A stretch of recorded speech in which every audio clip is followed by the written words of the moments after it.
This is Michael Popok, Legal AF, with breaking news about George Santos. You can add to that growing list of problems and legal concerns that people have about him, starting with prosecutors all around the country and around the world. Now a sex harassment and sex assault charge that's been brought against him by a former volunteer staffer who has already publicly announced the charges on his personal Twitter feed. That person's name is Derek Myers. Derek Myers claims that he was a applicant and in process of getting a full-time job as a staffer in Mr. Santos's congressional office in Washington that would have paid him $50,000. He disclosed during the background check process that he, Mr. Myers, as a journalist in Ohio, is currently under criminal indictment for having wiretapped, in this case, recorded a criminal proceeding in court and then released that audio as part of his reporting. And the Ohio prosecutors were not happy about that. Why is that important? Because it's the background of Mr. Myers' life and professional life, which he says he properly disclosed to Mr. Santos. And Mr. Santos did not say, okay, well, that's a disqualifying event. I mean, many states have a clean slate approach to people that are either indicted for something or have been convicted of something and served their time so that they're not permanently barred from getting employment.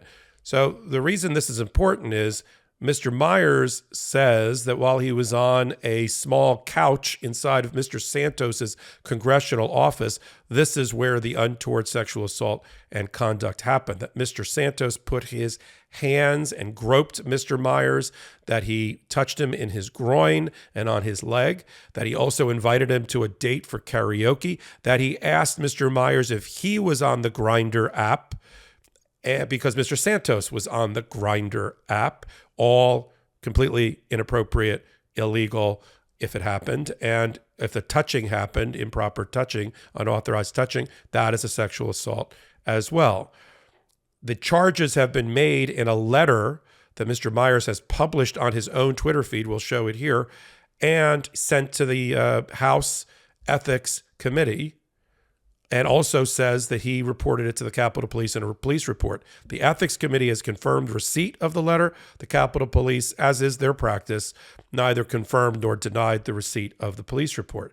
Now, Mr. Myers says that the pretext for his firing, or the fact that they didn't go through with his hiring, moving him from volunteer to paid employee, is because they said, well, they couldn't get around the fact that he was currently indicted in Ohio on that wiretapping,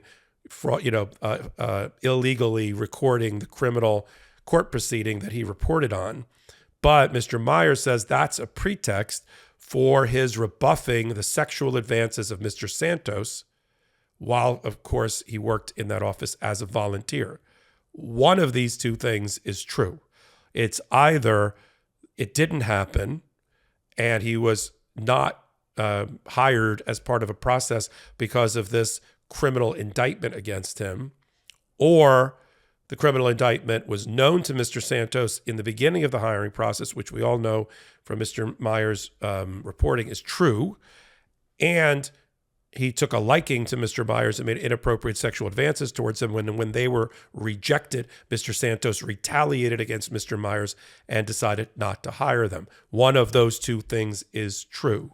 And we add this to the growing list, as I mentioned at the top of the hot take, of prosecutors around the world that are investigating George Santos. The Department of Justice is taking over from the Federal Election Commission an investigation related to campaign expenses and campaign fundraising that Mr. Santos conducted. The Westchester, New York District Attorney, which is the county in which the 3rd District resides, or at least part of it, is looking into whether there was an illegal grift of trying to collect money from donors on a false resume. We all know now, he's admitted as much, that his resume is false. The New York Attorney General, Letitia James, is looking at similar allegations against him. And now we have reporting that the Eastern District of New York, the federal district U.S. Attorney's Office for Brooklyn, is looking into whether Mr. Santos, before he became Representative Santos, ran a fraudulent charity, raising money, grifting money, by claiming that he was raising money to help, get this, wounded veterans' pets and animals. I mean, nothing could be, it's one of the lowest things that you could do would be to create a fake charity saying so that that you get the heartstrings pulled and the money and the purse strings pulled of people saying you're helping wounded veterans, dogs, and cats. But that is what the Eastern District of New York is looking at. And now, let's throw another one on there. Derek Myers, he's got his own potential issues as a credible witness because he is under criminal indictment on an unrelated charge in Ohio. But he has filed a police report, which is a crime if it's done falsely. He's filed a statement a statement as part of a letter to the House, which is also a potential crime the FBI could investigate if it turns out not to be true. So while it's he said, there's a lot of potential perjury and criminal penalties for Mr. Myers if he's not telling the truth. And so right now we're going to have to continue to follow the story, and we'll do that on Legal AF and through Hot Takes.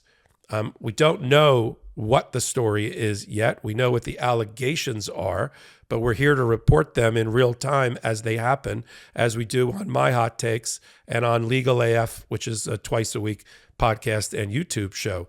So we'll pick up with this and find out exactly what's going on as investigators and prosecutors get their hands on the charge by Mr. Myers and decide whether it's credible or not credible and whether there's a case against Mr. Santos. While we also wait to see what the House does and whether under the constitutional power they have to expel a member for disorderly behavior, that's the term, whether any or all of these things fit. To the common person and the common use of the language, all of these things, any one of these things that I've talked about on this hot take would constitute a disorderly conduct or behavior, which would subject Mr. Santos to expulsion by the House under its rules. It's the only way to get him out. Even if he's convicted of a crime, unless the House moves to expel him, he is not automatically removed from Congress. You heard that here. He could sit in a prison or a jail, and unless he's expelled by the House on a 2/3 vote, meaning there have to be about 70 Republicans joining all of the Democrats to expel him, the person would still be a representative. It's all self-policing. The House has to do it. There's no impeachment proceeding. The Senate can't do a thing about it. Taxpayers can't file a lawsuit to get rid of him, and prosecutors can't literally take him out of his chair, even if they take him away to prison. That's one of the peculiarities of our checks and balance system and the separation of powers. But if there's enough pressure being put on the Republican majority, which may only be a majority for 2 years at the rate they're going, or less than 2 years now, if they don't expel him, it'll be a campaign issue for the Democrats, the continued protection of George Santos by the MAGA and the House Republicans. That's what it's going to come down to.